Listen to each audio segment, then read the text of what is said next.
Assalamu alaikum, dear friends, and welcome to my channel and to my home. Today, it is a little bit more casual conversation, so I hope you have your coffee and you are ready to go. Bismillah.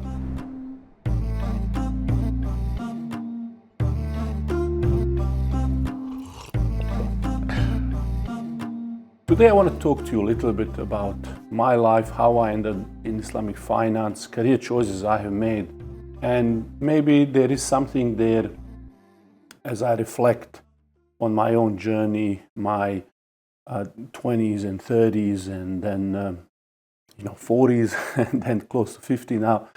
As I reflect on what was going on, how everything was happening, people I met, what I learned, how I evolved, I think there might be some lesson for younger member of this audience, particularly for those in their 20s and maybe early 30s, that they might pick up some maybe useful information, maybe be part of this conversation. So I just want to record this video to be a bit more relaxed, and I don't have any paper, nothing prepared. I just have in my head a couple of milestones that I want to share with you. So this episode might not be something that is fast-paced as usually short clip on YouTube are, with too many edits and so on. So that's why I'm thinking, let's have a cup of coffee together and a little bit talk about life and what's generally happening, what I noticed, and particularly, as a career is a set of choices we make along the way. And it's like a journey. You make a lot of turns, left, right, and hopefully you meet some good people on the way. They give you some good advice, and you also make most of your choices towards the right direction. That's very important. Making the right choices, they add up eventually. So most of you know I grew up in Bosnia, in Sarajevo, and after the war there, I moved to Australia. I've been living here since the end of the war. War ended late 95. I moved here about 96, mid 96. So originally I was thinking to do engineering, computer science, and I think I really enjoyed that, figuring out how things work. Those early days, just the coding things, making things. It was very exciting, and I do love, I think I really, that's something that I deeply love, and I always think about technology and things, that sort of engineer mindset I have. But I have another, I would say, interest, which is understanding like psychology or what's happening behind the scene. So how things work, how people work, and how things generally happen in society. So soon after I did my engineering study, which I switched to business and finance and things of that nature, I realized that I was more interested in business leadership, particularly in the beginning it was a leadership topic. Where are we going? How things in society move? And I know when I started looking into Islamic finance, my mindset was very, I would say, narrow. I was seeing Islamic finance as something which is more like a very technical knowledge, something about riba, and something which is very precise. I was intrigued. Why is it that Quran is saying that trade is not like riba, that is criticizing people who say this is similar to this? And I couldn't figure it out. I would see these transactions, and I would study at my local mosque, but I couldn't figure it out. Why is this happening? What's the wisdom behind? So as I started studying, learning, did my master, started teaching,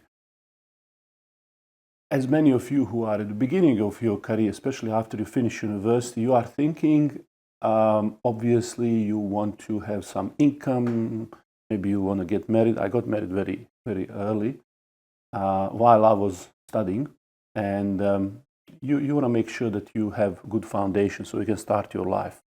But in terms of your vision for where you are going, because you don't have so much experience, you can't see very far. So I remember at those days, I would talk to my friends in the class, and I would say, if I could just understand what's going on in Islamic finance industry, if I could just understand all of these rules or prohibitions or something like that, that was it for me. That was the goal. I didn't have more aspirations than that. But at those days, social media started. I would try to go to some conferences. I would try to learn, and even in the class, I remember as a student, I never studied to get the marks. I did end up getting academic excellence, which was the surprise, but not really surprise because I got the Dean's Award for Academic Excellence for my Master in Islamic Banking and Finance at La Trobe University, I think because I applied myself in a way where, and this is probably the first critical lesson towards anything, I wanted to be a best in conventional finance and Islamic finance. I wanted to be the best from all of the cohort, conventional, Islamic, anything, just understanding everything. I wanted to understand everything. And what I have done, I have really focused to study before the classes, come early, be in front, listen, get as much information, revise, and then I found the study groups in library, and soon I started teaching in libraries, having the sessions and so on. So, but I was driven by desire to really figure out when they are talking about, I don't know, some complex derivative or financial calculation or anything, I didn't want to just be, oh, this guy just know what the murabaha is or something, so Islamic finance or something. But it was not even just because somebody will say it, so I feel like I need to prove myself. I never suffered that complex of inferiority complex, that I need to prove myself something. I didn't care really. I wanted that for myself. I wanted to make sure that I know what's happening. I never wanted to be in the dark. Which is why even today, when I look at AI, I think a lot of people might be over-reliant on these technology to solve the thinking part of their judgment-making process. So I would go to library, I would study, I would set the time, and I made sure that I understood everything that is going on. So soon after that, I was not satisfied with amount of knowledge or information, so I started traveling, going here and there to learn information wherever I could, critically analyze it. Then the social media came, and this is another interesting thing. Whatever you do, you try to be focused, intentional about being the best you can be in that. That's for the sake of ihsan, perfecting. This is an Islamic character. That when you do something, you do it to your maximum perfection that you can do. So when social media came, I remember it was very exciting. I was looking at these sites and I started posting. So even I made a little Facebook page, I remember, about Islamic finance in Australia. But I had a personal Facebook page where I would just ask people some question, what is happening? And as I started talking about these things, people started asking more questions. Like, for instance, somebody asked me, I remember, how do you invest your pension fund in gold? Like, there was this discussion in Australia, we have mandatory, which is called superannuation, where you have to put part of your salary towards the pension. At that time, it was, I think, at the beginning when this was happening, it was about 9%. Now it's a little bit increased. So I got that question. Somebody wanted to manage their pension fund. And that sort of solution to some of the theory that I was learning by then started getting me to the situation where I wanted to investigate. So I posted on my page, I said, look, how do you really solve this problem? Like this person wants to put their money, some portion of their money, and this is not financial advice, by the way, into the gold, for example. And by that time, I never seen gold as an investment. I didn't know that there are bullions that you can buy pieces like, and the coins, and then there is a premium on this versus that, and how, where do you even go? How do you take ownership, possession? Then they can rent you the space, you can store it, and like all of these things were quite unique to me. So I went to the store.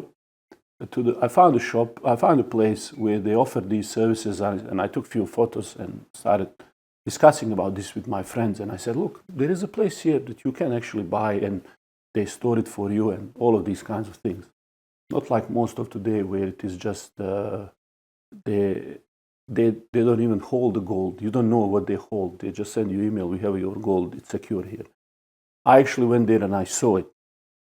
And they said, this, you can buy these pieces, this is where we store it, lock it, and so on.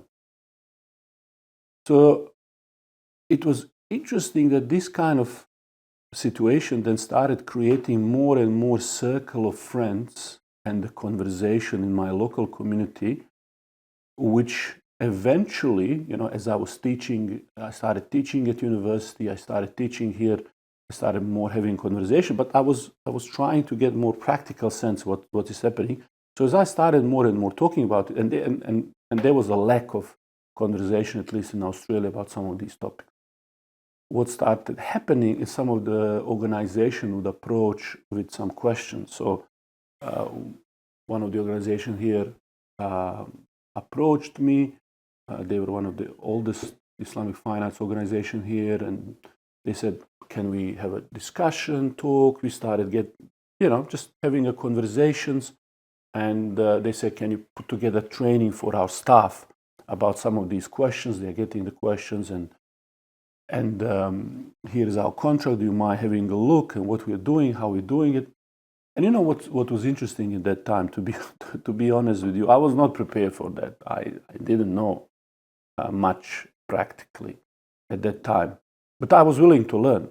And I did learn. So regardless of what I was giving to that organization and teaching, all of that, I was actually learning much more about practically what they're doing, what they're dealing with, how they're structuring, what is the problem when you have a funder, how do you structure the funding, how do you organize the contract, where is the taxation, where is the lawyers, all of the issues that are happening from business side, from the Sharia side, from the governance side.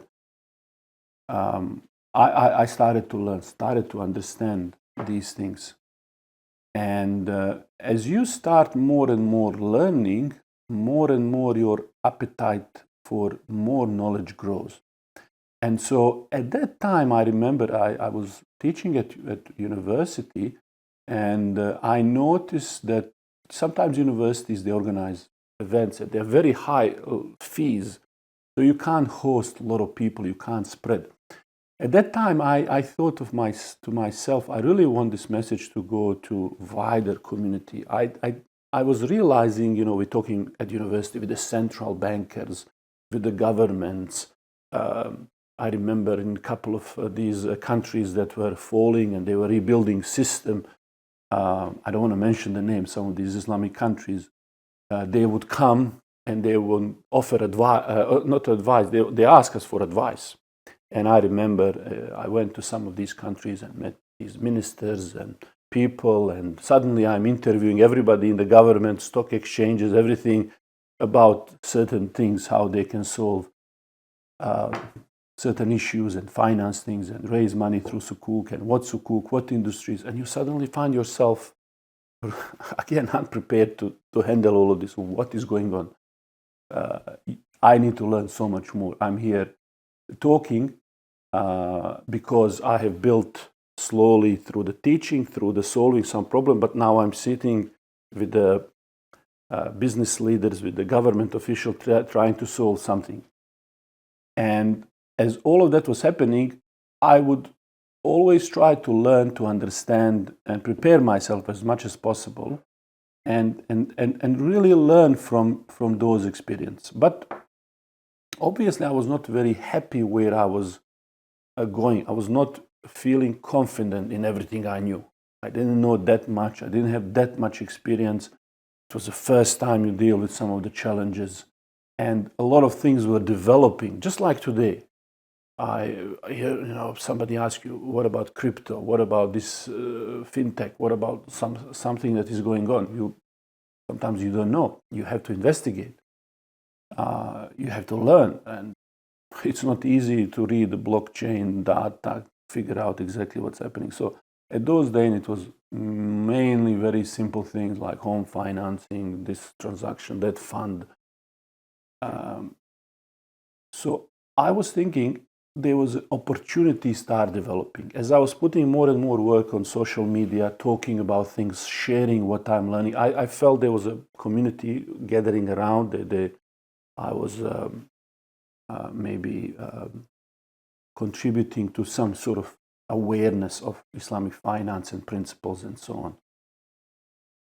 I wanted to make sure that whatever we are building is now filtering to our community. And to do that, I couldn't just work at university, but I have to start the organization. So I started Australian Center for Islamic Finance. I remember very clearly. I was thinking which way to go. How do I tackle certain things? And I met with a friend who used to be CEO of totally non-finance related organization. It was education, learning the languages, and he was CEO of a very wise man. And we went for a coffee. I said, look, I'm trying to think about what I'm doing, where I'm going, and how to get there. There are these things that are happening, and I can see as I'm now getting more knowledge, more exposure to things, my field of view is expanding. And this is very important. As you build your knowledge and skills and create connections, it creates more momentum for you, but that raises your level where what you are observing, now the vision that you're having around you, it goes further. But sometimes that gets blurry on the edges and you're not sure. So a lot of people ask me about this question, what do I do now? Whether a person wants to change career, or I've been in banking, I want to switch, or I starting career, I want to start. Sometimes in your local community, you would have people who have experience or who wish best for you. They might not be related exactly to that career, but they know things, they've been around, they've seen things. So I went to see this guy, and one great thing with the mentor is that they listen to what you're saying and they're absorbing. So they're not there just to tell you what to do, but they want to help you clarify your own thinking and gently suggest opportunities, think through them. So that I guess this helps you think on your own. Again, linking this with the AI. You don't want to be like people who are dependent on machines or other people to think for them and tell them what to do. But you want to be resourceful enough to use information, analyze things critically, and figure out your own path ahead. So as I started talking, it became clear in our conversation I need to start this organization and take it further. And I was very grateful to him that he pointed me. And in general, I think younger people, anybody,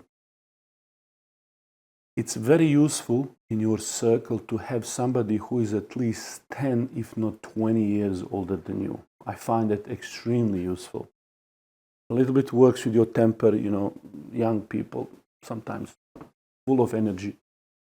But that energy needs to meet wisdom. So it goes the way, energy and wisdom together. Sometimes you can't see your energy, your focus is too narrow, so you want to expand it. And that is what you want. You want to have a group of people, and preferably in your locality, who know you, who wish you the best.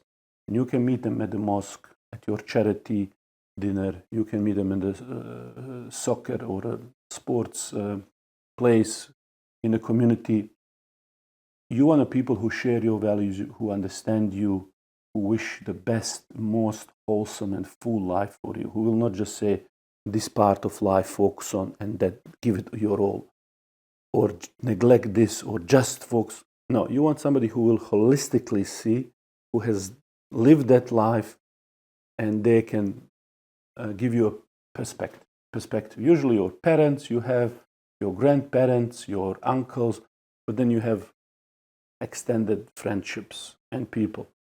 So by being involved in the community, in events, volunteering, doing things you can, and that goes for everything. You want to get married these days, people ask, how do I get married?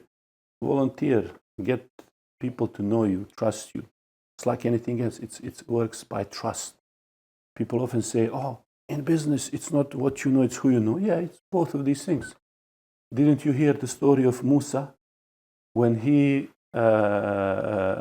was running from the Pharaoh, and he met those two young ladies who wanted to water the flock, and he helped them out, and that the young one said to her father, hire him. He is what? Just good at his job? No, he is trustworthy and competent. He is committed to this trust.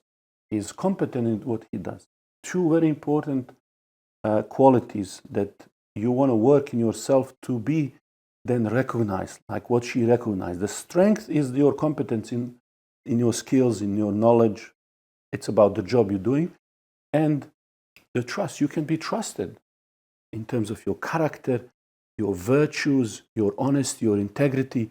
You will use that knowledge for the right thing. You will not abuse, you will not corrupt the knowledge with the wrong thing. Very important in today's world. Either of these, if it's missing, it's not going to be good. Whether you are a leader or an engineer or anything, cleaner, whatever. Of the mosque, you're just doing the thing, but you're doing it with a full attention to details. You're perfecting your work and so on. So you get to know the people, they get to trust you, but you get to benefit from their experience and understanding. So as I started creating this organization, I started getting more and more involved and speaking and doing things. I could start now, my understanding of whatever I was doing was starting to change. I would say I adopted more strategic, if you like that word, you know. I know it's a bit of a buzzword. You just throw it there to make it like more intelligent what you are speaking. But really, I'm not just throwing the word. What I mean by strategic is you have a bit more deeper understanding, you know, that of what you're trying to do. Before it was just a transaction. Oh, why is riba haram? How's this home financing contract supposed to work? What's the problem in this transaction? What's the problem with Islamic finance industry? How do we fix that? Oh, there is over-reliance on this particular mechanism. They are using back and forth this bail-ina or tawarruk organized in a way that really is making synthetic transactions, or they are really not doing this and that. All right, okay, we discussed that, we know that, we worked through this. But then I started to realize these rules are not just for the banks and financial organizations. These are the rules for anybody running a business. So I started working with some of the schools, some of the organizations. We started setting up here career development programs for young people in the schools. And soon, I remember working with the other business people.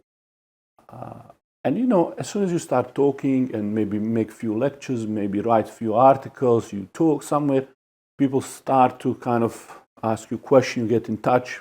You know, community. I always believe in community. You work in community, you work for your community, in your community, make your community better. It's great that we get to know each other through YouTube, but what really matters is the family and the community.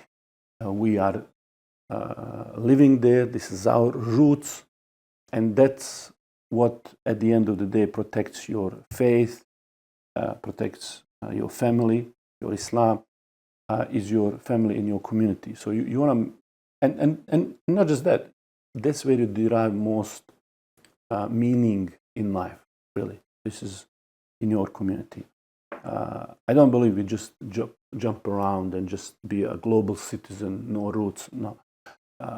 It is necessary to do that. I love to go to Bosnia to give my contribution to that country that I love dearly. I love to go to Turkey, beautiful, beautiful country, reminds me so much of Bosnia, especially Bursa. Istanbul, place that meets the East and the West. It's history, everything. It's so many lessons. But at the end of the day, that is our contribution to the global ummah, our sense of connection, brotherhood, and so on. But home is home. And so finding the people there to work with and finding the people to connect and make better is essence. And I remember one of the sisters, she came to me with her brother and she says, I have this business and I want you, if you can help me with this business plan, how we make it. And just like the person who was mentoring me gave me few simple advices, I gave few advices to the sister. I said, I could charge you like all of this money for business plans and all of that, but really you just need to, based on what you just told me, start. Just do it, what you said. You already know everything about it. Just there is a lack of initiative taking that step, and that is something we often find ourselves a bit paralyzed. We don't take the step that we are so knowledgeable and so ready to take. And I said to her, okay, write me on the napkin 3 things that you now know yourself that you need to do in 6 months. She says, okay, 1, 2, 3. I said, well, that's your business plan. Go do that. Believe me, after 6 months, I saw her business in the news. It became so successful. So sometimes I see that, I recognize that alhamdulillah, taking some initiative, some small steps to learn, to expose myself, risking sometimes being maybe embarrassed, maybe I say something that was not right, especially in the early days. I remember when I started putting some of the first live online courses on Islamic finance. I think that time there were maybe few courses that were pre-recorded, but nobody's doing live. And then I thought, let me start with the university experience and everything. It was a time to do that live, but there was no Zoom, no platforms. You have to figure all of this out. And there was always, am I going to get embarrassed, like say something and somebody will say, oh no, you didn't understand any of these things. This is not how it works. This is how it works. And then you're like, okay, I don't know anything. Okay. So it's always the risk of embarrassing yourself, always the risk of making mistake. But that's how it is. You will need to put some step ahead, make yourself visible, and that's how you are building experience. And one thing will open another, not just in opportunity and connection with people, but you will meet the people, hopefully then you initiate a connection, and then you will start growing. So what I started realizing is that, hang on a minute, this Islamic finance is really talking about, when it prohibits riba and wants this, it's actually talking about entrepreneurship, leading in a sense of a business, creating the market. And, eventually where that led me today, for example, I can see it not just from the personal transaction and the business, but I can see it also now beginning to recognize a government, so the highest level of decision making. And when we talk about aims of Sharia, one of the maqasid or aim is preservation of the wealth. And now I can see the preservation of wealth from the transaction to the policy, the government, monetary policy. For example, as I was making a documentary about Turkey's monetary policies, the monetary policies the government executes are critical. They can lead to destabilization of the economy. Practices like dollarization or de-dollarization can take place. Incentivization of the business or destruction of the business can take place. And we see that across the world today. The countries that have weak government and governance, they are not going anywhere. And so I started realizing, and of course, looking at what's happening in Australia as well, all of how from experience you learn, studying the businesses here, studying the setup, how everything works. So this is muamalat. This is a human discovery, human knowledge that you take from everywhere, and you start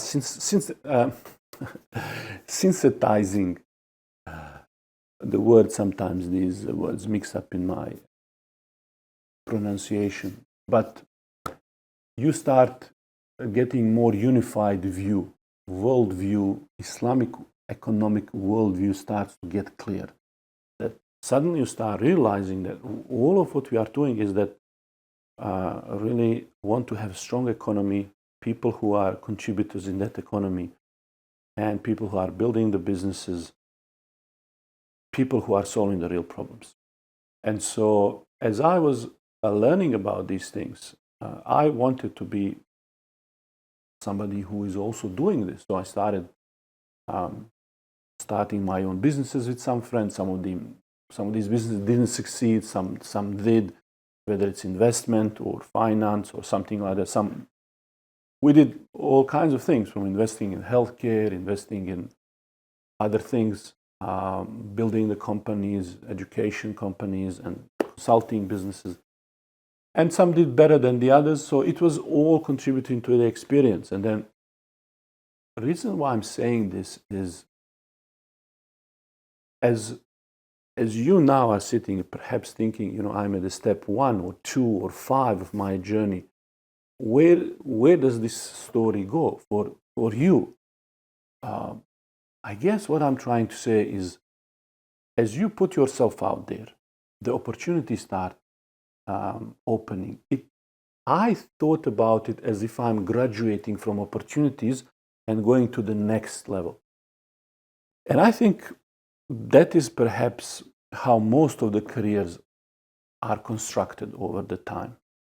Because at one point or another, you then get invited to certain groups, or you form a certain connection that turn very critical later on. I remember, again, a group of friends, people who were experts in this field, started making groups, WhatsApp groups and other groups, and discussions started forming. And then you suddenly find yourself in a group of people that are much smarter than you, much more knowledgeable, much more experienced.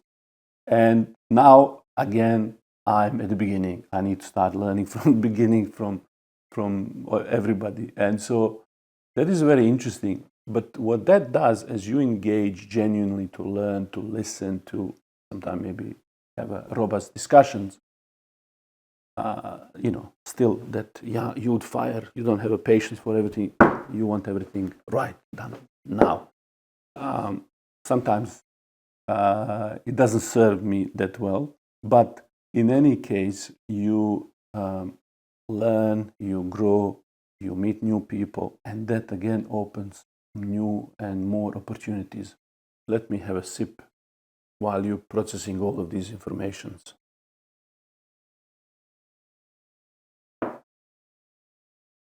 So far, my journey and understanding has tremendously changed. And when I say I'm now thinking much more deeper and more strategic, the example of strategy that I like to use here is, what is your long-term situation, position you want to be in? And I don't know if some of you play chess, but usually when you play chess, what's the strategy? What's the goal? I'm not talking about end goal, like you want to checkmate somebody, capture the king, and so on. I'm not talking about that. I'm talking, what is your position? What's your strategy? Usually in chess, your strategy is you want to control the center. You want to control the center, and in that from that center, then you execute your tactical moves, and so on. And strategy versus your, let's say, one move, one piece. You take a pawn, you move it. That's just the move. Set of moves are tactics. So you capture this piece, or you divert somebody from something else that you are doing over there. So you have a moves. This is a low-level thing, which is like, I get this job, or I finish this university. Then you have like tactics, which is, I got this experience, I got into this role. And then, what is my strategy? Not so much short term, not so much set of certain goals, but where do I want to go? And so when I think about myself strategically now, what's my board? What is the middle of the board that I want to be in? Now, before it was like, again, just to learn something, know or do or something like, it was more closer to the tactical moves because of how I was watching.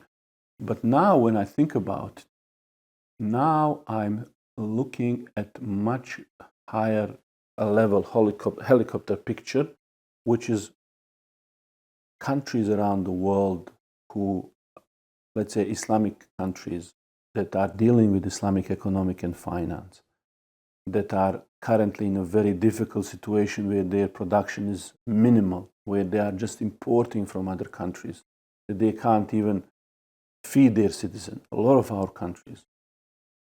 I'm thinking, is there a way where we create organizations, create connections, some kind of economic cooperation between these countries, business leaders, organizations that are forging some kind of a path ahead for these countries to become self-sufficient and independent.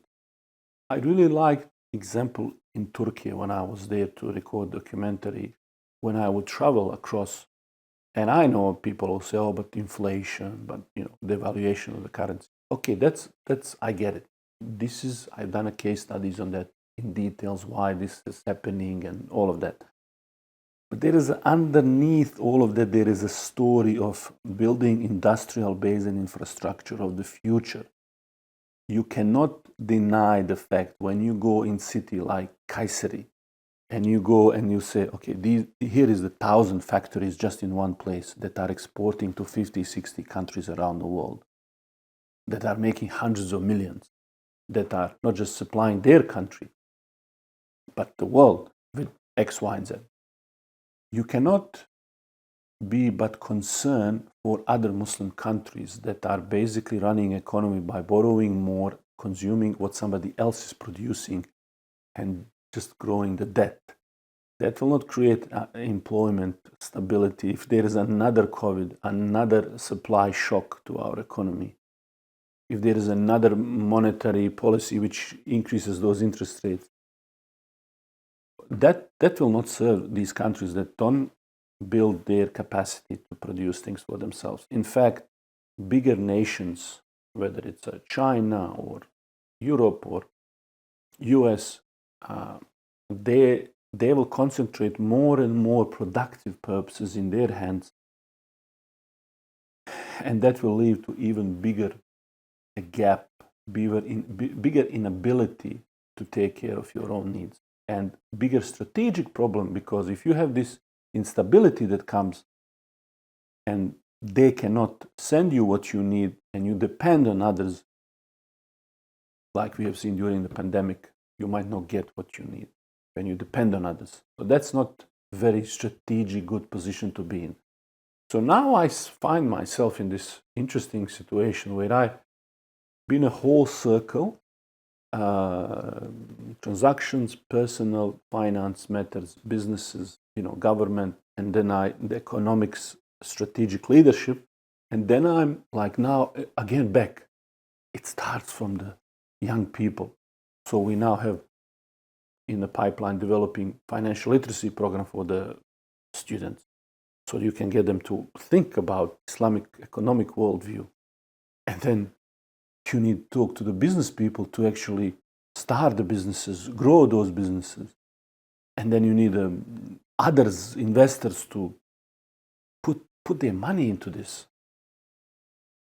Redesign how we finance what we need. for the future, especially because there is no more globalization. You have more fragmented world, you have more regionalization, where countries are more getting reliant on themselves, if they can. And unfortunately for Muslim countries, that is not possible. So if I'm starting, let's say, right now, my career, I would do probably the similar thing. I would start recognizing, look, the world is changing. There's a breakdown in economic supply lines, value chains. There is a political instability. There is a power plays. This is all affecting economy. So I would start thinking, what are the future mistakes that we might see? You can be fairly certain that these politicians who are leading, who are just saluting IMF when they say raise interest rates, most of our politicians and leaders, and even a lot of business people, and don't mention academics, they take IMF like ChatGPT. IMF knows the best. IMF said interest rates need to go up to, solve some problem. Yes, sir. This is how economics should be done. So there is no critical thought. There is no well, is there any other way? Is the only way to manage economy from the demand side by increasing the cost of money, and then use the inflation calculation that doesn't include the cost of money in that calculation. It just doesn't make any sense. So rather than blindly follow this, if I'm starting today, I would say, look, first off, if this policies and logic was going until now, you can be certain, fairly certain, let's say, that it will continue from now. That in the future, as we go along, same approach to increase interest rates, a lazy management of economy, no real engagement in businesses that produce real value. That will all continue. That will then make situation worse for most of the countries. Now, we don't want it, but that's where it is going. Especially as more and more young people are thought, what's the best way to make money? Just buy some crypto, do some trading, get some drop shipping where you do just click, and it's all happening. Those people are not going to last long. They're going to be decimated. They don't know that they are going into the den of thieves with these career advices, these quick get rich quick advice. What you want to do is you want to prepare for the world where who is leading and who is trying to get rich are mostly incompetent people or career politicians, people who just are ignorant of everything, and they're making predictable set of choices, which makes you very important in this. If you can build your skills, what we said, be the best you can in whatever, study engineering, computer science, hard skills, something you can do, something you can fix, real things, real tangible knowledge. So you get yourself in the situation then, all right, how can I start? Whatever. Start building, start preparing, start thinking from wherever you are. It's not going to work tomorrow. There will be gaps. Somebody will need to fill those gaps. It should be you. It should be you. It should be us. I should be filling some gaps. You should be filling gaps. But those gaps will be only filled with a deep knowledge, deep understanding, anticipating those changes. Now, there are already people doing this. Look at China investing the next post-Taiwan manufacturing of semiconductors, let's say. US, massive investment in that.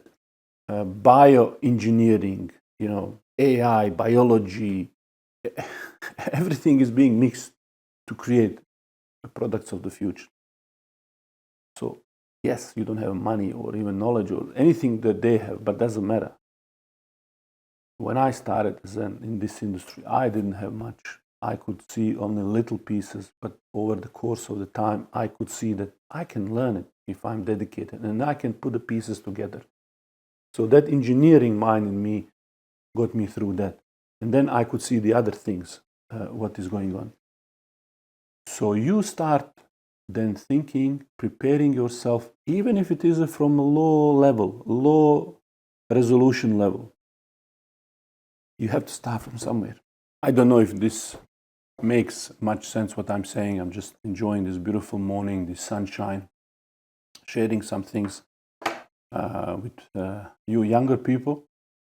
And I don't know if what I'm saying is clear, that this picture is emerging, that somebody who wants to be high value contributor, as the Prophet ﷺ said, those of you, the best of you are those who benefit others the most. And that has so many implications.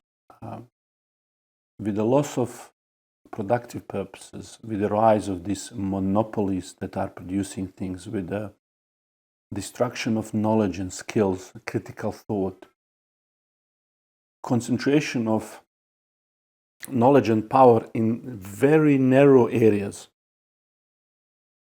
I think having a really understanding of something, studying it deep so that you understand, is mark of a leader who wants to get out there and solve the real problem. And so they only do that by having a deep knowledge and understanding, deep commitment. And so that's why, for me, interesting thing is to go back to that story of Musa, the competence and the trust. So the people of virtue and people of knowledge, people of deep skills, they are doing something. Because, as Yusuf alayhi salam did, it was not just that he was very knowledgeable about this task, but if you look at his story, he actually did something that solved a big problem in Egypt by storing the corns, by understanding how to do it, having that foresight that lean years are coming ahead of us. Where is that Yusuf? Think of that. Today, in this economy, where is the Yusuf today to restore economic integrity? To be there to sow the seeds now for whatever is coming in 10 years, 5 years, 25 years, 50 years. When our community is growing from 2 billion to 3 billion, think about things you're going to need. Just watching now. Most of you be now watching, or let's say a lot more than before, on your home TV, not just on the mobile devices. What is Muslim going to consume from information or products or services? Who is going to deliver them? And that's why even when I look at Islamic finance industry or Islamic economy, halal economy, it's shocking that as Muslims we are not even the top producers, or the most of the halal brands are not run or developed by main stakeholders in the halal industry, which is Muslims. And that is a very difficult reality, whether it's your meat or the products other, or what are the brands, what are the top brands, organizations, countries that are exporting halal. Are they Muslims brand? No. So even in our own halal economy, we are not the main stakeholders. We are not, most of ours are just reduced to consumers. We don't want just to be reduced to the consumers of anything, because everything now and in the future, beside the things I mentioned, will come with a bit of ideology, a bit of idea. So that lifestyle that we are building as a Muslim, it has to be grounded in Islamic understanding, values. My friends, I'm not saying everything is bad, but this is what is coming. Some people say winter is coming, it's a cycle. I believe that there is some uncertainty developing, and the forces of power and I don't want to say new world order. There is always new world order constantly being made and remade and re-engineered. So that's constant. But balances of powers are shifting, and balances of economic powers are shifting. Those who are not anticipating this winter might freeze. And for some people, if you ever been seeing those agricultural fields, the winter is the time when you prepare the ground, and then that freezing of the ground prepares it for the seeds. So now we are in that stage where we are putting the seeds, and then we hopefully take care of the seed, and it becomes a fruit. Anyway, I don't want to take this like too long philosophy, discussions. I hope you enjoy a little coffee with me, and I would love to hear your advices. What are some of the things that you notice in your career? How you develop opportunities, friendships? What are some of the questions that you might have? I might do another session if there is any interest, or if anybody actually listened to the end. I might record another one. Thank you very much. Hope to see you soon. Assalamu alaikum. Thank you for spending time to watch this video. If you would like to learn more about finance and economy from Islamic perspective, head to our new platform, Muslim Money Matters, where we go in much greater details regarding the content. Until next time, my name is Almir. Assalamu alaikum.